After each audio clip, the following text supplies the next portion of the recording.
It's The World This Week, 7 days, 4 Paris-based correspondents, 1 hour. The World This Week in partnership with The Daily Beast. We're pleased to be joined by Richard Worley, Paris correspondent for Swiss daily newspaper Le Temps. Hello. How are you? Fine. Want to welcome as well Lila Jacinto, senior editor at France24.com. Good to be here. Good to have you. Good to have as well freelance reporter Andreas Evagora. Evening. Thanks for joining us. The World This Week on Facebook and Twitter, hashtag World This Week. It's on 72 hours after a Sunday phone call between the U.S. and Turkish presidents and Donald Trump's withdrawal of troops from northeast Syria. Turkey launching a cross-border offensive against the Kurds with casualties on both sides and, according to the United Nations, 100,000 displaced so far. The stated aim of the Turks, create a 30-kilometer buffer zone inside Syria to keep Kurds allied with Turkey's PKK insurgency from coming up against that border. Lila Jacinto, it's all happened so fast since that phone call between Donald Trump and Recep Tayyip Erdogan. But it was long planned. Recep Tayyip Erdogan at the UN General Assembly meeting produced a map, a cardboard map during his speech that was pretty similar to this, talking about, the Turks have long wanted this 30-kilometer depth, 480 kilometers in length. But Erdogan even talked about probably, he said, at the UN General Assembly, if the European partners agree, they could go right down to the Raqqa-Deir Azur line. I mean, the reason for all this, as he says very clearly, is he hopes to repatriate some of the Syrian refugees, between 2.6 million to 3 million. There's no saying if he's going to be able to do this, but I mean, on two fronts, you can see how Erdogan's strategic goals are really playing out on the ground. One is, he's never wanted an autonomous Kurdish zone right by his border. And two, he has, Syrian refugees, which it must be said, the majority of whom are Sunni Muslim.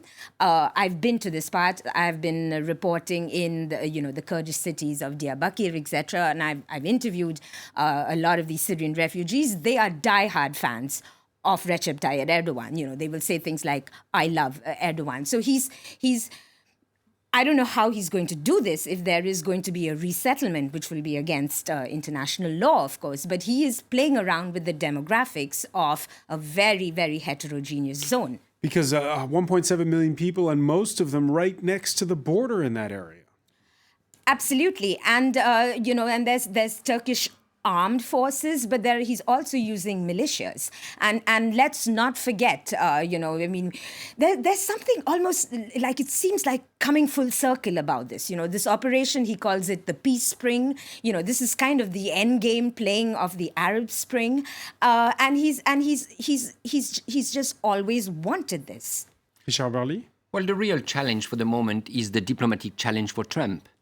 Trump was caught in a way by surprise because he thought that his decision to let Erdogan go would be accepted somewhat. And there is a strong resistance, not only from Europe, which was expected, but also inside the United States, because the Kurdish population, they have strong lobbies in the United States. You have now a lot of people who have risen up to ask Trump to review his position, and that's why he decided to call again Erdogan and to tweet saying that Erdogan is going too far. So what is going to be very interesting in the coming days is not so much what Erdogan will do, because that is expected and he had a plan, but what Trump and the NATO allies of Turkey will do. Nothing. Well, what you don't know yet. yet. The facts are on the ground. You don't know yet. Let's see. Turkey is a NATO ally. We cannot possibly break that. His troops are on the ground. Let's see. What really can we do? I mean, it's not like Turkey is ever going to sit down with the SDF, the Syrian Democratic Forces. Turkey considers them the PKK. And, the PKK talks, Erdogan has also scrapped that. So I really don't see what can even come out of this. It seems like a fait accompli to me. How worried are you about this title, Don't Call It an Invasion? Because Erdogan has said if the Europeans don't play ball, All right, let's listen. Let's listen. we'll send 3 million Let's listen refugees to your Recep way. Tayyip Erdogan, Turkey's president, warning European nations. Ey Avrupa Birliği! Hey, European Union, pull Kendinize yourself gelin. together. Bak yine söylüyorum. I'll say it again. Bizim şu andaki If you try to label this operasyonumuzu operation as an bir işgal invasion, hareketi diye nitelendirmeye it's very çalışırsanız simple. işimiz we kolay. will open the gates Kapıları and send açarız. 3.6 million refugees your way. Mülteciyi sizlere göndeririz. You take it seriously, that threat? Well, it's blackmail, pure and simple, isn't it? It's basically saying to Greece, we will declare a kind of economic war on you and send 3 million refugees your way if they can do it. I mean, Turkey is a country with a lot of economic problems at the moment. It's dependent on foreign investment, as we all know. It's not a country that's very rich in natural resources. But this is a terrible threat. Greece already has a very serious refugee problem. And if you're talking another 3 million going that way, I mean, we're talking a humanitarian crisis. Just something, since you mentioned economic, the day Erdogan announced the launch of this operation, the stock prices of Turkish cement companies rose, and we've seen what Erdogan has done in the Kurdish cities of southern Turkey. There was a war in 2015 after the collapse of the PKK stocks.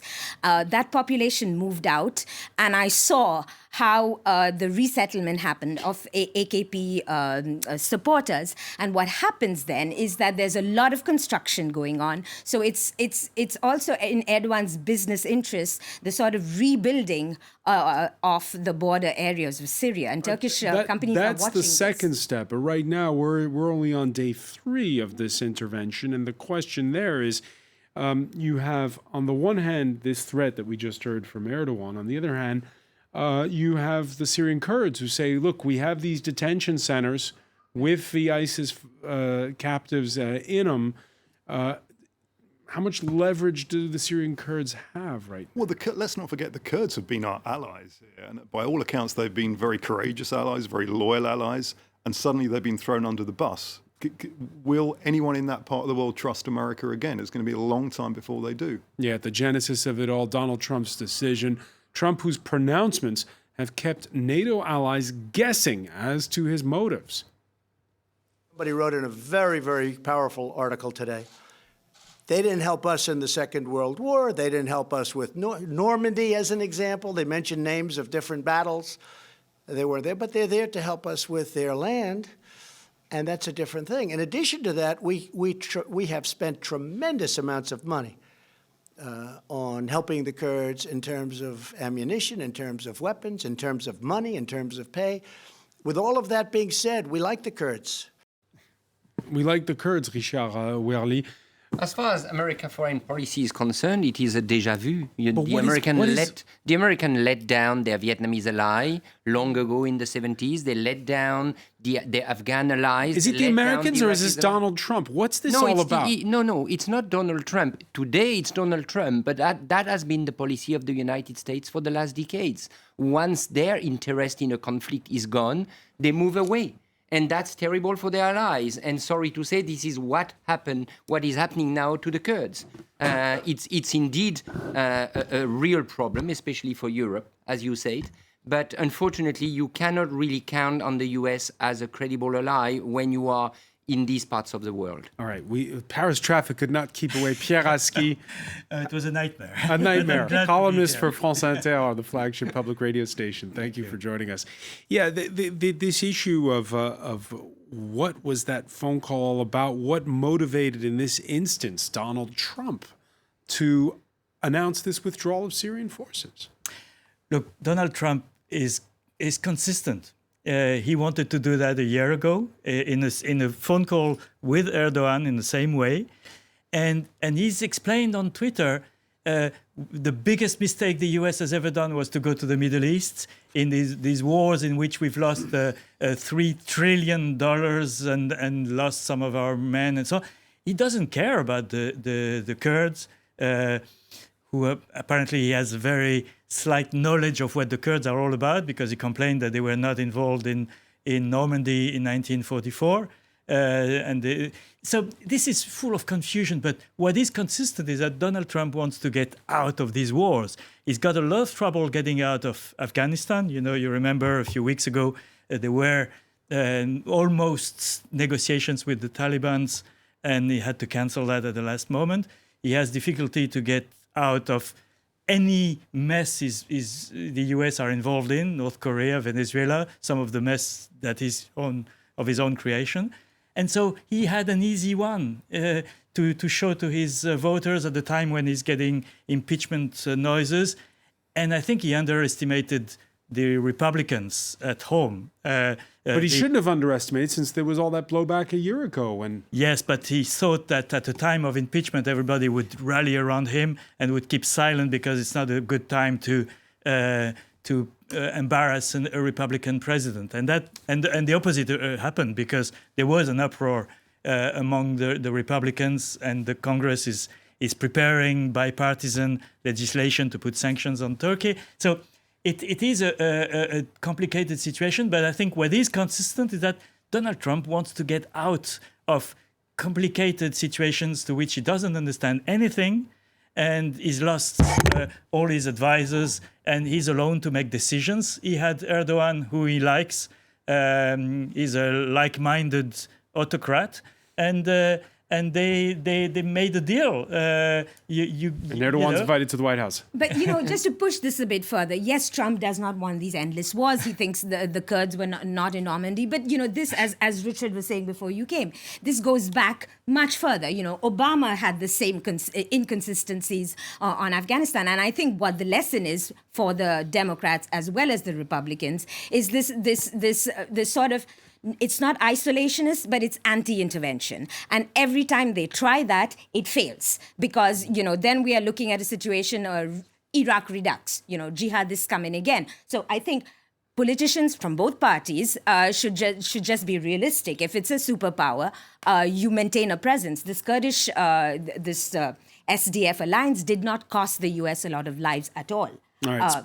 And especially because the US doesn't feel threatened by the jihadists who may be released from those Kurdish jails or camps where they are at the moment. So if those jihadists are getting away, they will probably come to Europe. As Erdogan say, he will open the door. And Trump himself said, the jihadists, they want to go back to their homes in Europe. All right. The U.S. divisions laid bare on another matter, entirely different one. All it took was a quickly deleted tweet to test the United States' standing as the guardian of free speech. Protests in Shanghai ahead of Thursday's first of two preseason NBA matches between the Los Angeles Lakers and the Brooklyn Nets, all because the Houston Rockets general manager had an ephemeral defense of Hong Kong's pro-democracy movement on social media. Events have been canceled. Sponsors and television coverage dropped. You have to feel, though, for die-hard basketball fans in Shanghai, conflicted when they see the great LeBron James is in town. Because my idol is LeBron James, I'm very happy. As the NBA was affected recently, I thought the game would be cancelled, but it was not. Living in China, we should support the country's decision, even if the game was cancelled. We won't have any regrets. But it's not cancelled, so here we are to see my idol. So the authorities are right, but I love LeBron James. It's a very symbolic event because it touches on two things. One is the nationalist chord on which the Communist Party in China has been playing for a long time. And you've had advertisers who made blunders and who had to apologize. You had airlines who had Taiwan as a country and not as part of China who had to apologize. And the second thing is Hong Kong. So there is a very high degree of sensitiveness in the government in China about events in Hong Kong, and they want to prevent the internationalization of that. And so the NBA role is really fitting into those two combining events, and it shows how tough Beijing can be on those issues. Andres Avagora, here's a statistic for you. Nike, major sponsor of the NBA, 36% of their profits in the last quarter was for the Chinese market. Well, Pierre's absolutely right. It's a $4 billion industry, NBA in China. The first thing this shows is just how far the tentacles of the Chinese state go to. Remember, Daryl Morey he's not an owner of the NBA. He's a general manager. He's an employee of Houston. And the tweet, people forget what the tweet was. I think it just said, fight for freedom. Well, that shouldn't be controversial. Stand by Hong Kong. That was it. First, let's not put sports or NBA above on any higher moral plane than any other company. What's Google doing in China? What's Facebook? What's General Motors doing? What are they saying about Hong Kong? I haven't seen any journalists ask them, but that's not to defend the NBA at all. I think they've played this terribly. They look like they're cowering to China. And it's getting more dangerous now because, again, news conferences have been cancelled in China. ESPN is the biggest sports network in America, owned by Disney. Suddenly, ESPN is not talking about this.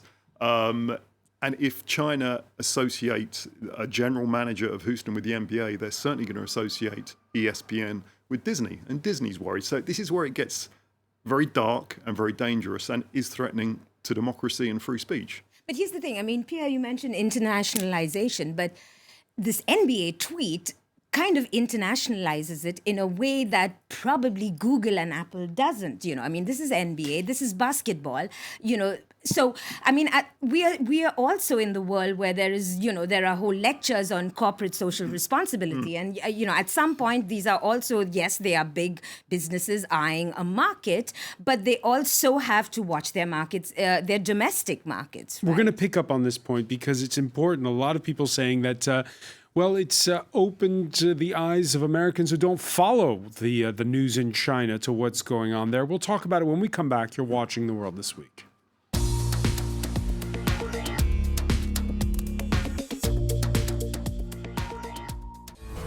Bolivian. Welcome back, or welcome if you're just joining us. It's The World This Week. The World This Week in partnership with The Daily Beast. Joining us, Pierre Aski, columnist for French public radio station France Inter, and your latest book, Liu Xiaobo, The Man Who Defied Beijing. Joining us as well, Richard Worley, Paris correspondent for Swiss daily newspaper Le Temps. We're with Lila Jacinto, who cracks the whip at France24.com, and reporter Andreas Evagora. Just before the break, Lila talking about how this could have a reverse impact. We've seen blowback against the blowback when it comes to the NBA in China. The NBA itself first expressing regret, as Andreas Evagora said, then having to backtrack when faced with that blowback against the blowback over GM Daryl Morey's tweets. We are not apologizing for Daryl exercising his freedom of expression. I regret, again, having communicated directly with many friends in China that so many people are upset, including millions and millions of our fans.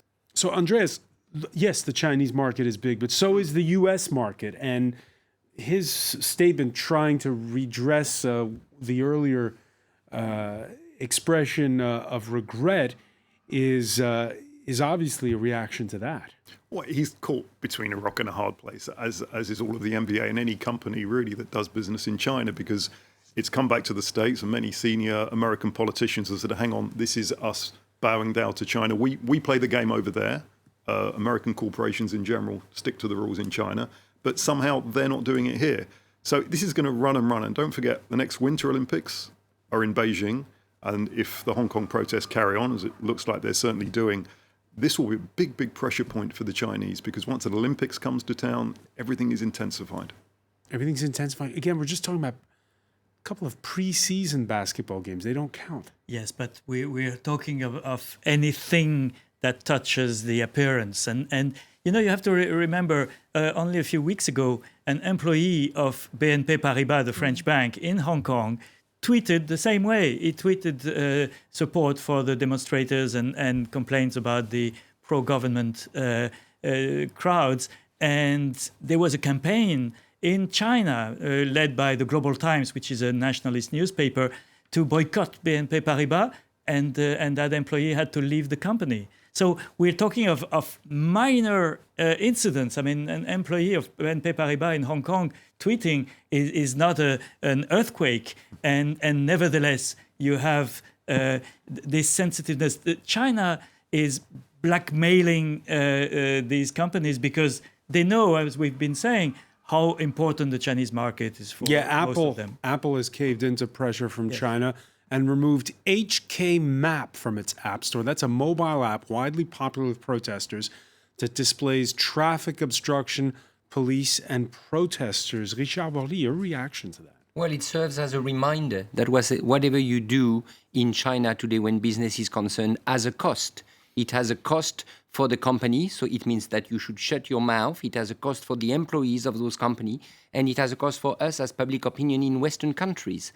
So when I see actually the tweet, when I saw the tweet of that NBA guy, I found it quite courageous, and I think we forget that it was an act of courage, and we should consider that he exercised his right of freedom, appealing for the freedom of Hong Kong. So I'm quite proud of this NBA guy, even if I'm not a basketball fan. So we grew up with this notion that, capitalism, for it to work, you have to have a liberal order where you have an exchange of ideas, where there's a measure of free speech.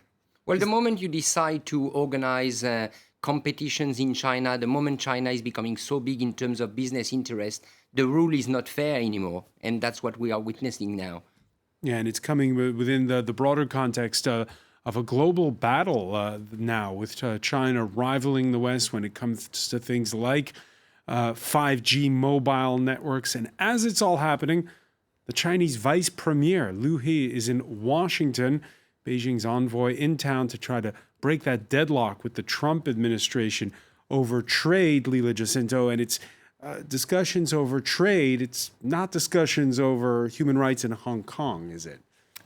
Yes, and once again, you can see the pressure building from business in the U.S. Because these tariffs are also going to hurt the U.S. economy. China is actually loosening tariffs on other country and punishing the U.S. So this is absolute economic blackmail. But maybe it's a slow process, but at some point, public opinion in the West, which is okay, China has a substantial market, but I don't know. I mean, how much blackmailing can happen?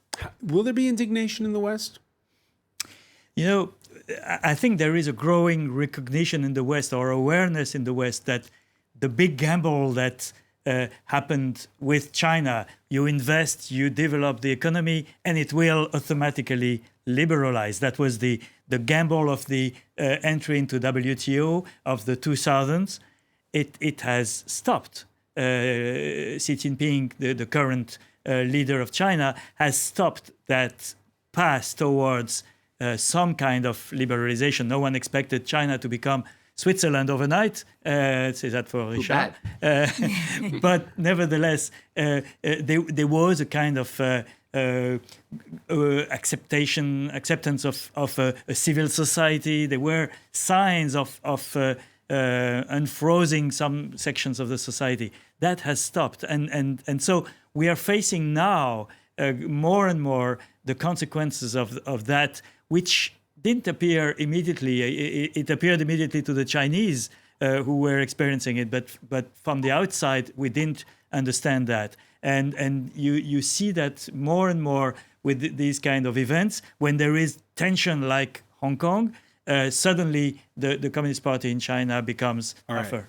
This Friday, hard to argue with the announcement out of Oslo.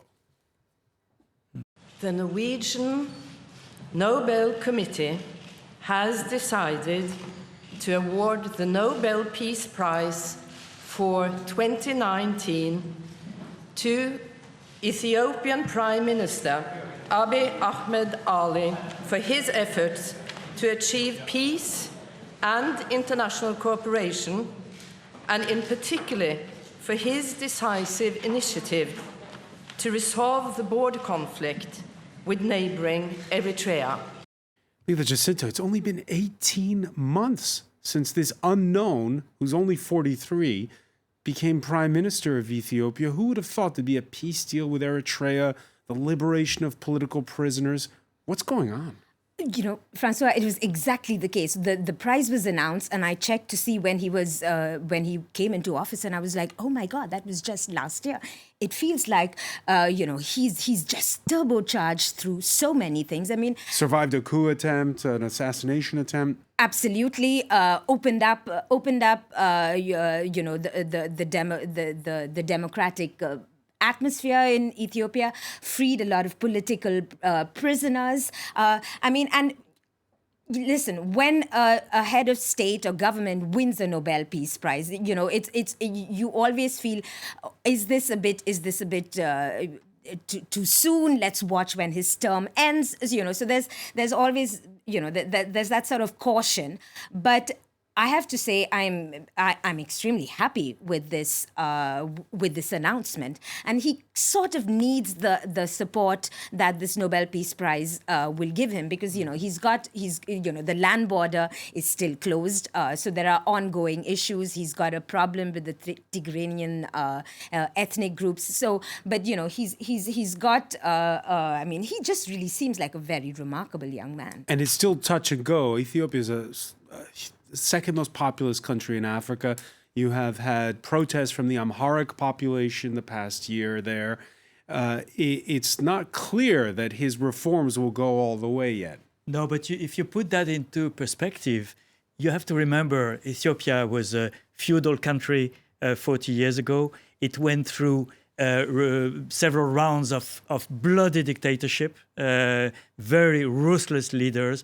And all of a sudden, you have this young man who takes over, who empties prisons. For the first time in more than 2 decades, there's not a single journalist in prison in Ethiopia. I speak as president of Reporters Without Borders. This is something remarkable. He makes peace with his neighbor. He played a big role in making the deal in Sudan between the street demonstrators and the military rulers. I mean, this guy is introduced parity between men and women in his government. The president of Ethiopia is a woman. I mean, he has brought, I must say, a lot of very positive and concrete signs, even if obviously he's got a lot of problems. At the end of last year, I did my column. I had picked Ethiopia as the good story of 2018, was the most positive story of 2018. And he had, at that time, only been in power for 9 months. So there is in Ethiopia what is called Abiy mania, which is he's very popular, even if people know that there are plenty of problems. I mean, you refer to one, which is the community tensions inside rural areas in Ethiopia, which is a major concern because it has the potential to derail the whole thing. But still, you don't have across the world at the moment so many positive stories of that kind. And nowhere is the pride bigger than in the capital, Addis Ababa. He deserves the Nobel Prize. You know why? Because Ethiopians and Eritreans had no diplomatic relations for the past 2 decades. Bringing diplomatic relations back to these two countries is greatly beneficial.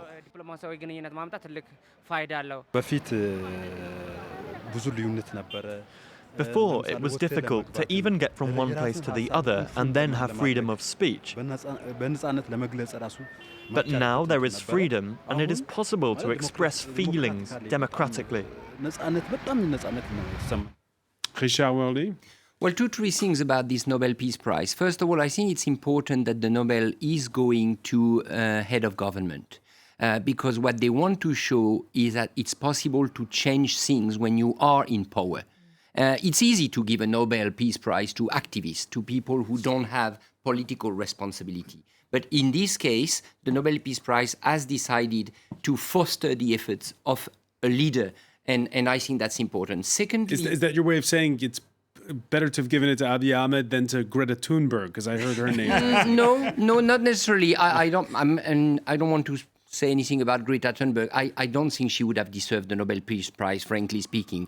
But too often, those prizes are given to activists who do tremendous things, but they are not in power. And it's important to foster the effort of statesmen, people who try to do things while they are in power. Second thing, it's definitely the reformer in that case, which received the Nobel Peace Prize. And finally, one thing we can regret but understand is that when you make peace, you have to be two at the table. And the peace was made with Eritrean partners, but the Eritrean president is a dictator, and that's the reason why he did not get this Nobel Peace Prize. Well, just following on from that, we spend a lot of time, don't we, criticising heads of state, because there's a lot of terrible ones in the world at the moment. True. It's very good for one who is generally applauded, someone who's done something concretely positive, and finally we can say, there's a positive message coming out of one of the leaders of the world. And the fact that it's the Horn of Africa, a region that is slowly coming out of years and decades of crisis, I think it's important too. All right, let's turn our attention to Europe. Europe, where we've seen a new spate of attacks in recent days, including Wednesday, with Germany coming to grips with a 27-year-old far-right sympathizer who has confessed to an anti-Semitic motive in the targeting of Yom Kippur services at a synagogue in the eastern city of Halle. 2 killed in the ensuing 30-minute rampage. It could have been much worse. His homemade gun misfired, and his aim was poor, say authorities. And for the second time this year, Lila Jacinto, this was an attack that was live streamed. In this instance, it was over a social media that's popular among gamers, Twitch. They shut it down after 30 minutes, but after Christchurch and the massacre there that was live streamed over Facebook, your thoughts on that? Well, I mean, it was just eerily reminiscent of the Christchurch attacks, which also goes to show that actually this is a global phenomenon. These far right groups who seem to be live streaming this. Well, I mean, all these social media groups, YouTube, Facebook, etc., they've sort of committed to taking this content off. But obviously, this needs working on. 30 minutes is extremely long in the world of social media. But we just need to keep working on this. Or should there be a ban on live streaming until we got it right? I think that's going a bit too far, because I mean, live streaming has also got some very positive effects. I was thinking about the Saudi girl who was locked up in a Thai airport hotel, and she live streamed it, and so I mean. It's to take it into the zone of closing expression is in my opinion, going I don't think you need to close it. Look, let's compare it to sport, which is a trivial example. If you stream a Champions League game on something like Twitch, you'll be closed down in minutes, in seconds. So Facebook and all the others, they're quite capable of closing down commercial rights. Because of commercial reasons.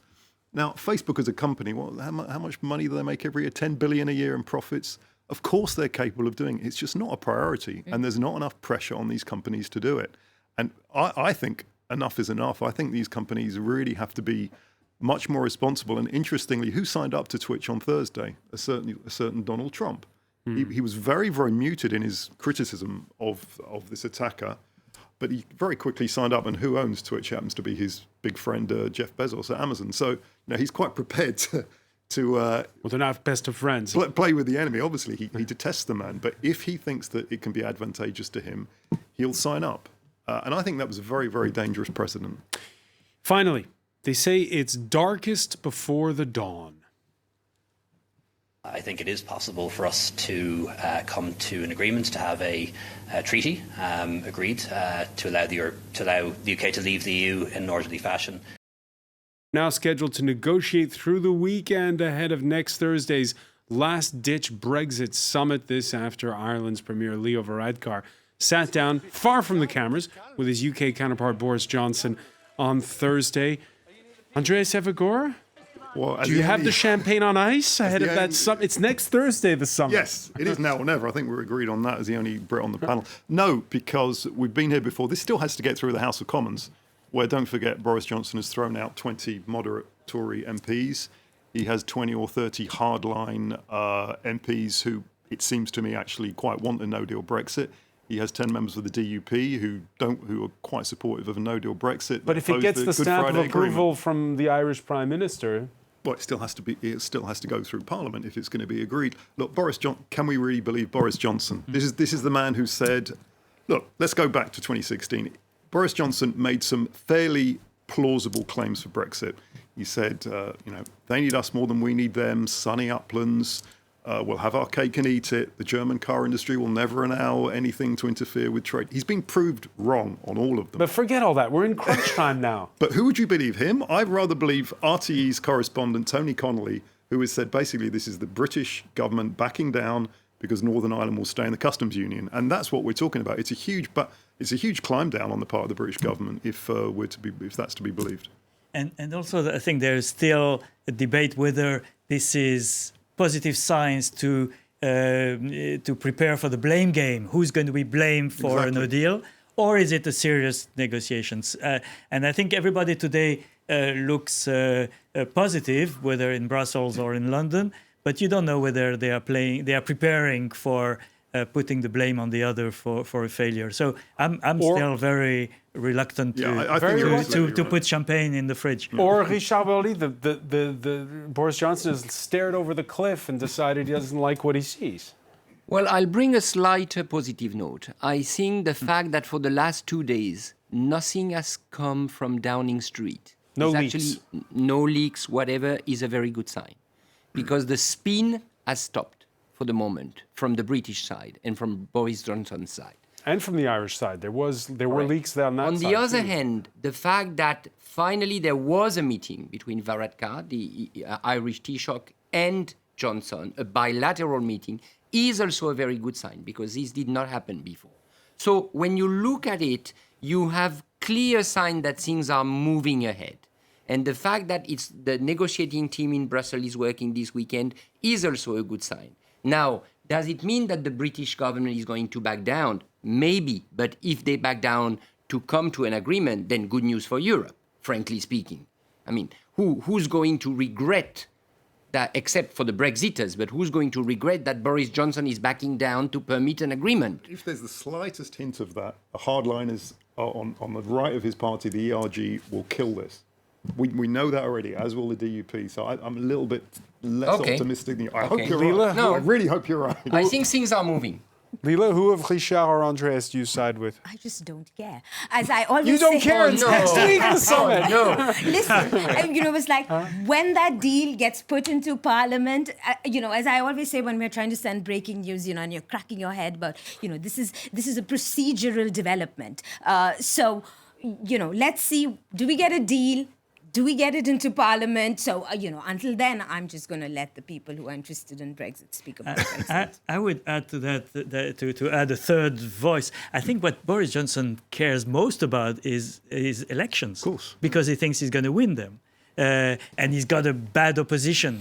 So he has indeed very good chances of winning. So he cannot get those elections as long as there's a deadlock on Brexit because he doesn't have a majority in Parliament to get those elections. So maybe he thinks that even with a bad deal, he could end up with having those elections, even if the right wing of the party abandons him.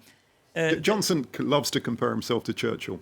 So if he does that, he has to have a D-Day moment. He's got the enemy, the EU, or the EU-SSR, as he calls them. He needs that battle. So I would tend to... I think you're saying something that's probably going to happen. There'll be a defeat. He'll blame Brussels. And if there is an election, that's quite a big stick to beat Brussels up with and potentially get a majority in Parliament. Of course, there is that slight detail of what happens to the British economy after November the 1st. Andreas Evagora, we'll talk about it in upcoming editions. I want to thank Richard Worley. I also want to thank Pierre Haski, Lila Jacinto. Please stay with us. Media Watch is next.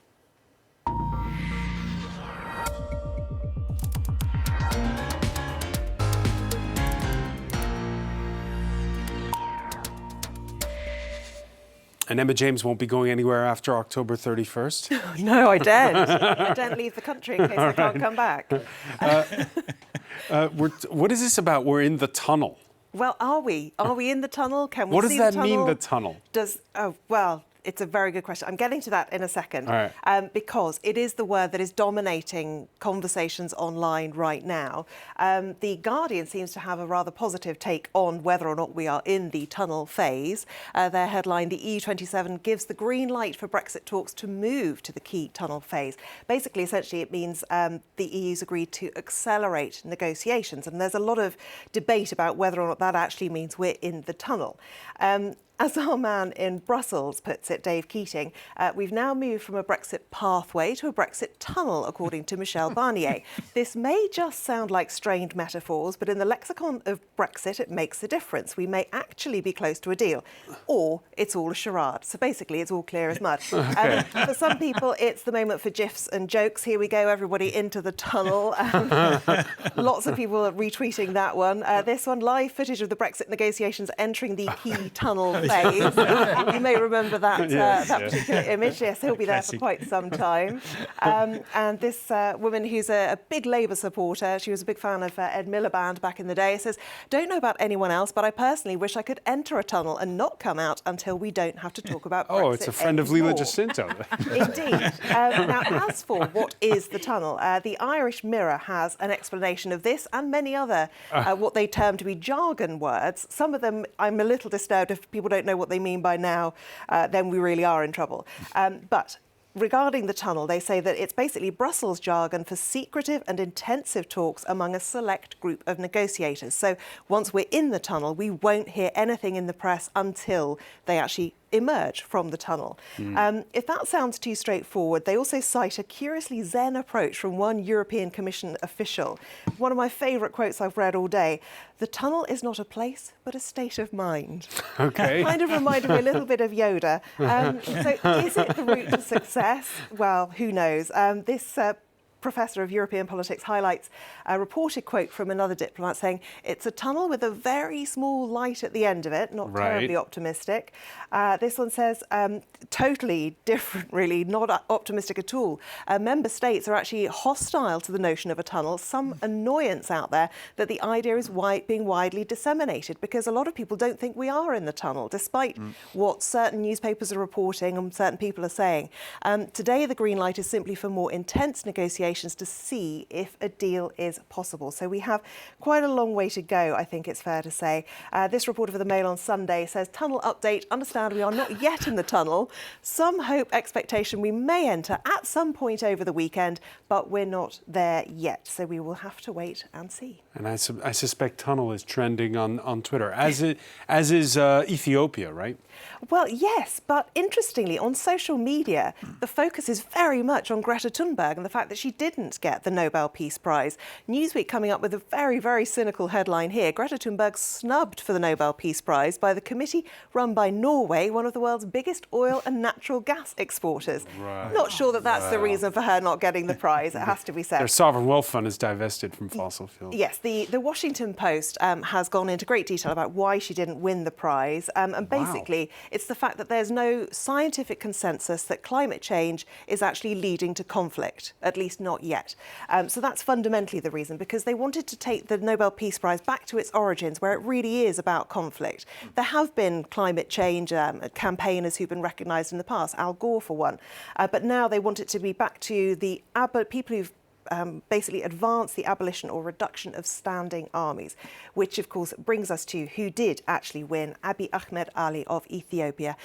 There is a lot being said about him, but it is unfortunate really that people are more interested in the fact that Greta Thunberg lost out, because the bookies actually had her as the overall favourite for it. Really? Because I'd heard Abiy Ahmed as well. Not according to the bookies. All right. Emma James. Well, maybe they need to find Ethiopia on the map. All right. Emma James, many thanks. I want to thank our panel once again. Thank you for joining us here in The World This Week.